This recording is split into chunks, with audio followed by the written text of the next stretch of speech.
Una breve.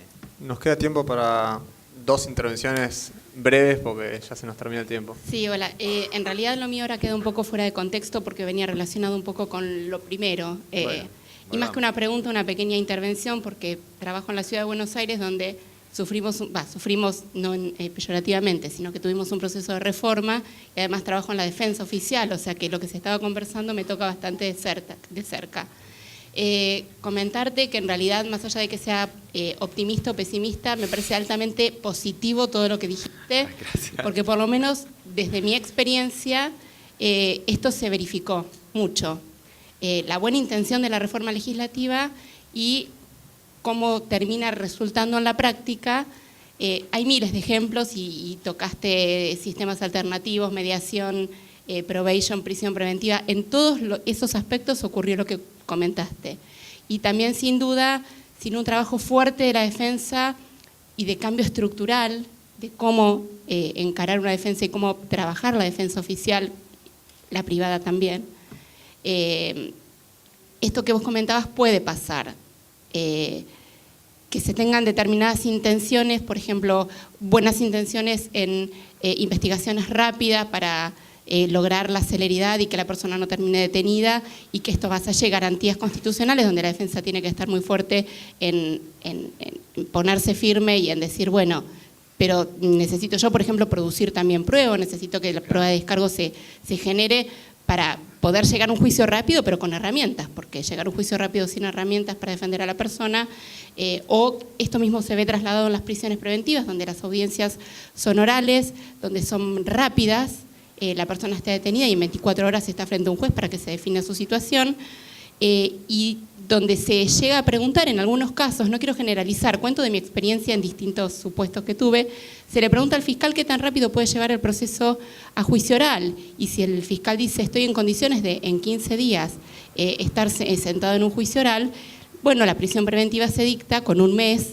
de prolongación o limitada a un mes, pero por el tipo de delitos que tenemos tampoco resulta bueno o beneficioso para la defensa o para el imputado, porque en un mes quizás por los delitos puede firmarse un juicio abreviado y esa persona salir con una condena para quedar en libertad prontamente. A ver, hay muchos ejemplos, no quiero dilatarme en el tiempo, simplemente quiero decir que esto que vos explicaste, en la Ciudad de Buenos Aires puedes tener un campo de investigación estadístico, como decía Binder, sí, para encontrar esto, y no como algo negativo, sino como algo que es imprescindible tenerlo en cuenta para que no esté primero la reforma y después nos encontremos con que en la práctica o la norma dice algo y después puede salir un criterio de actuación que te lleve a una solución distinta o a la excepción de la regla que la norma quiere implementar, por ejemplo en materia de mediación, ¿sí?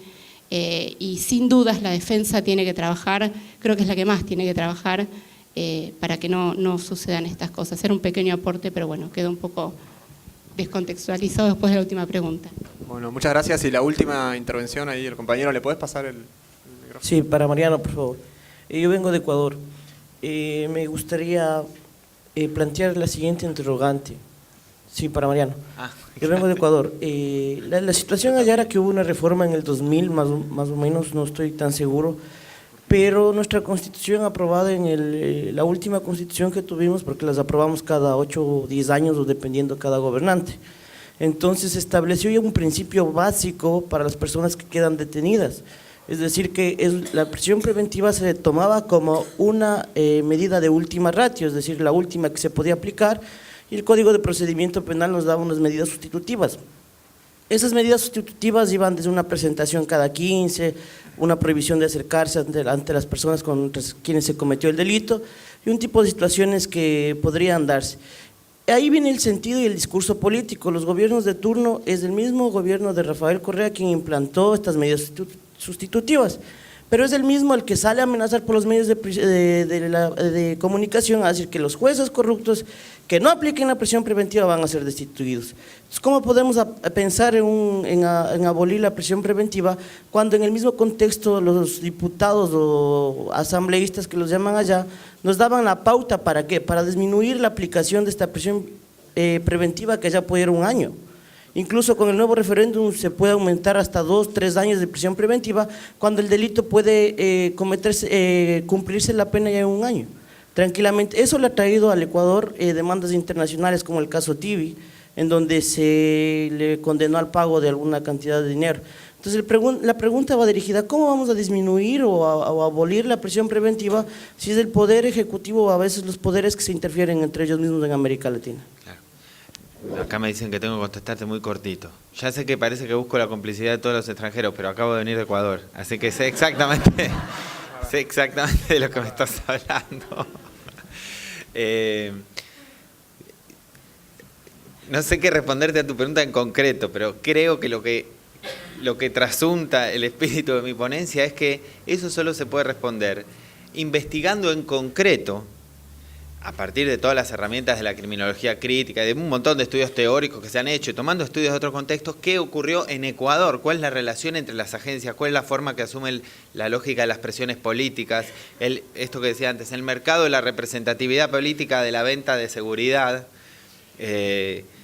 cómo se aprovechó en un momento un discurso progresista y en otro momento el discurso del miedo, todo eso, y la forma en que eso ejerce presión sobre la agencia judicial, debe ser estudiado, creo, en el contexto concreto, para entender cuáles son esos fenómenos en concreto y en particular que se tejen ahí, que seguramente encontraremos similitudes, pero creo que esta idea de miremos a las prácticas y miremos cómo las transformaciones actúan de verdad en concreto en el sistema, lo que requiere es una sensibilidad por el caso concreto, el del Ecuador, en el de Venezuela, en el de Argentina, con las herramientas que empezamos a manejar comparativamente de los otros sistemas, pero estudiar en el caso concreto para desarmar una lógica, a lo mejor la lógica de la dependencia política de los jueces al poder político en general es distinta que la de acá, a lo mejor es la misma, a lo mejor la corporación judicial no está tan atravesada como después de muchos años hemos logrado hacerlo nosotros, o tan asociada a la corporación académica. Entonces la presiona para tener una lógica garantista, estricta. Ya sé que no es ideal, pero quiero decir, en términos históricos, comparativamente, de la justicia que venía del proceso hasta hoy, hemos hecho un largo y trabajoso camino por el cual la academia tiene una función de referida y de vigilante mucho más activa respecto de las producciones judiciales. Y así, creo que tendrías que estudiar la historia en concreto, el funcionamiento en concreto real de todas las agencias involucradas en ese problema. Lo judicial, lo político, la academia, el rol de la academia. Bueno, en definitiva, todas las agencias que intervienen en ese problema, pero además de los problemas generales, en concreto en Ecuador, cómo funcionan, quiénes son sus actores, cuáles son la trama de intereses que los involucra y cómo se manejan esos hilos que hacen que la política criminal derive de acá para allá y los discursos de otra manera, etcétera. Creo que la respuesta es, requiere una investigación en concreto. Háganla, hacela, va. Bueno, se nos acabó el tiempo, les damos un nuevo aplauso.